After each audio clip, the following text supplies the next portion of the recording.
Des détails dans ce journal.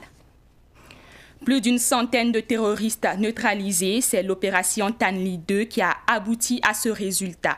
Une opération qui a été menée conjointement par le Niger et le Burkina Faso.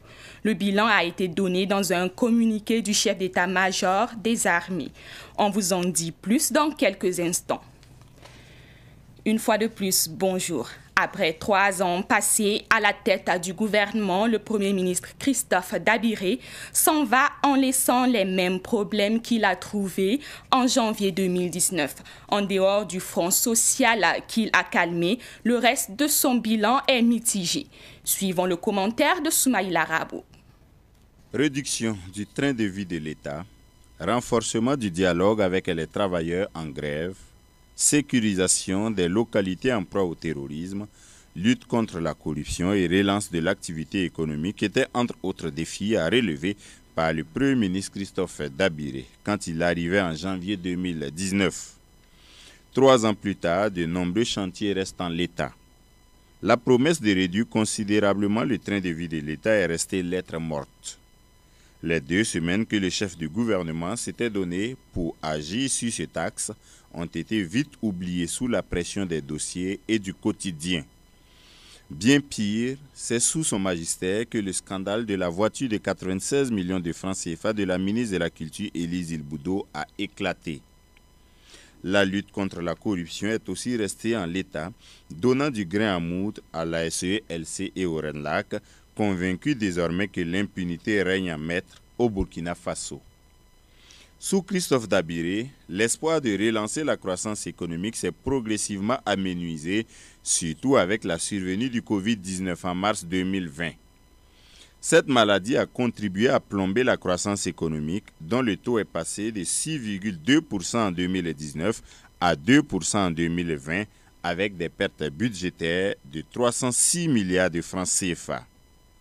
Avec son lot de fermeture des frontières et de flambée de prix de produits de grande consommation, le Covid-19 est venu définitivement plomber la gouvernance de Christophe Dabiré. Pour ne rien arranger aux choses, l'insécurité s'est aggravée avec près de 600 forces de défense et de sécurité et de VDP tuées au bilan général, plusieurs milliers de civils morts, plus d'1,5 million de déplacés internes. Comme quoi, au total, Christophe Dabiré s'en va, comme Paul Kabatieba, avec une amère expérience de la gouvernance à la primature. Comme annoncé en titre, l'opération Tanli 2, menée conjointement par le Niger et le Burkina Faso, a permis de mettre hors d'état de nuire plus d'une centaine de terroristes. Une vingtaine d'individus suspects ont été appréhendés. Au cours de cette opération, 2 bases de terroristes ont été démantelées dans la zone de Yeritagui, province du Gourmand dans la région de l'Est, et de Kokoluku au Niger. Des armes, des munitions, des moyens de communication et du carburant ont été saisis. Cette opération s'est déroulée du 25 novembre au 9 décembre 2021 sur une superficie totale de 24 624 km². Selon l'état-major général des armées, dans son communiqué, l'objectif principal était de mettre hors d'état de nuire les terroristes, démanteler leurs bases logistiques et zones de refuge et rassurer les populations dans la bande frontalière comprise comme la zone d'opération. L'opération Tanli 3 a été annoncée. Elle viendra consolider les résultats des opérations passées. Une dizaine de volontaires pour la défense de la patrie VDP sont tombés. C'était au cours d'une embuscade hier aux environs de 12 heures sur l'axe Waiguia-Titao à une dizaine de kilomètres de Titao. Débuté le 4 décembre dernier, le festival Ciné Droit Libre se poursuit jusqu'au 11 décembre prochain avec des projections, des films, des plateaux d'animation en humour et des plateaux musicaux.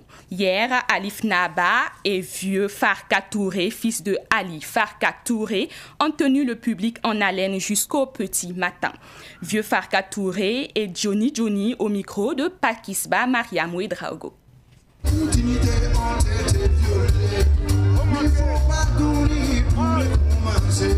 Quel futur pour nos enfants? Donc c'est le thème qui a été choisi cette année. Alors il y a des projections de sensibilisation, il y a des prestations musicales, il y a des prestations humoristiques.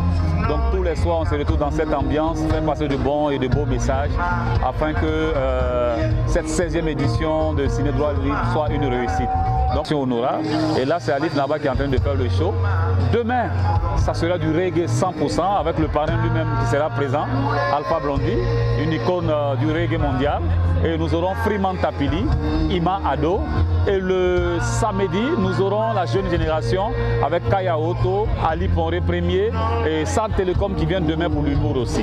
Voilà, donc le message, sortez nombreux parce que les 2 jours qui nous restent, ici vraiment c'est le village quoi. Le chef du village, quand c'est John S, l'amusement atteint son paroxysme. On s'amuse du singulier au pluriel.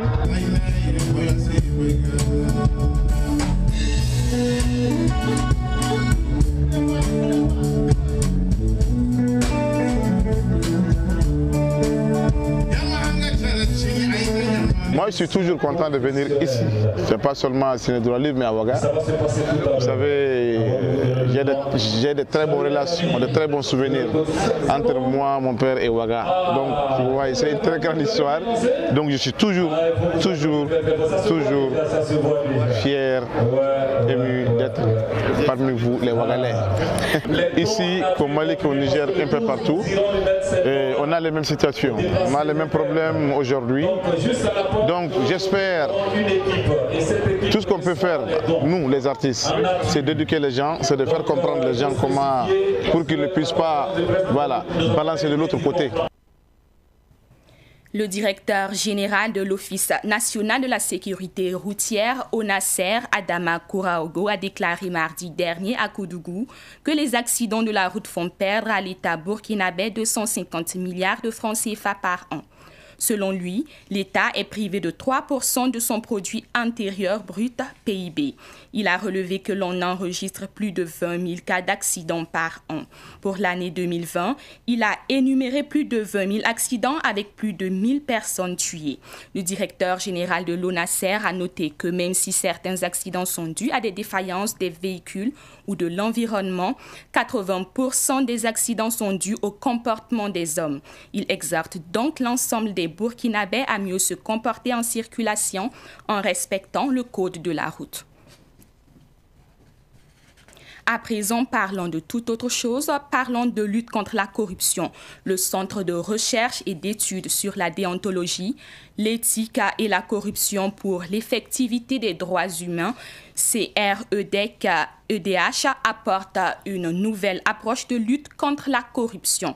Cette nouvelle structure veut lutter contre la corruption à travers des dispositions d'éthique et de déontologie professionnelle des travailleurs. CREDEC-EDH a été officiellement présenté à la presse hier matin au cours d'une conférence de presse et c'était en présence de notre reporter Daouda Yamogo. Le Centre de recherche et d'études sur la déontologie, l'éthique et la corruption pour l'effectivité des droits humains CREDEC-EDH s'est défini comme étant une organisation de la société civile dont les actions sont orientées vers la lutte contre la corruption dans le secteur public et privé et la promotion des droits humains. Selon le directeur exécutif du CREDEC-EDH, Paz Ien, la lutte contre la corruption au Burkina Faso nécessite de nouvelles méthodes. L'originalité que nous apportons, nous intervenons sur les questions d'éthique et de déontologie parce que nous proposons d'analyser les déontologies professionnelles qui existent. Nous proposons aussi de porter des études sur l'éthique de façon générale parce que nous pensons, il est vrai, on peut avoir des règles, on peut violer des règles de lutte contre la corruption, mais il n'y aura pas peut-être des preuves contre nous, on ne sera jamais sanctionné. Mais nous pensons que la meilleure façon, c'est de travailler sur le mind, sur la morale des gens. C'est à ce niveau-là qu'intervient la morale et la déontologie. Vous savez, quelqu'un peut parfaitement ne pas faire son boulot, mais il sera difficile de lui trouver des arguments pour le sanctionner. Mais si la personne a une certaine déontologie professionnelle, je pense qu'elle pourra donc mener à bien le travail. Le CREDEC-EDEAS a salué l'opération Main propre lancée par le président du Faso, mais il exige une sensibilisation sur l'éthique et la déontologie professionnelle des agents pour une gouvernance vertueuse. Nous intervenons dans un contexte où le président du Faso lui-même a lancé l'opération Main propre. C'est ce qui nous rassure que nous sommes sur le bon chemin.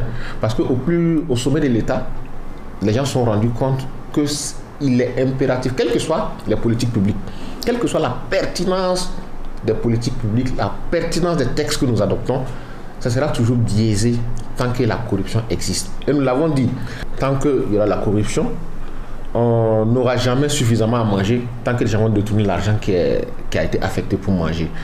Maintenant, nous l'avons également dit, il a lancé l'opération Main propre. Il faut des hommes vertueux pour conduire cette opération Main propre. S'il faut recycler des gens qui ont été reconnus corrupteurs, qui le seront toujours, qui manquent de déontologie, qui manquent d'éthique, je pense que ce sera un cercle vicieux, on ne fera que tourner.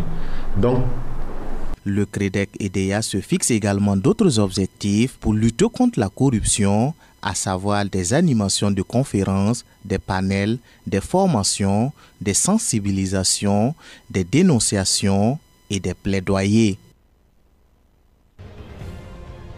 Eh bien, c'est ainsi que prend fin ce Savane Midi. Ce fut un plaisir pour moi de vous le présenter. Au revoir.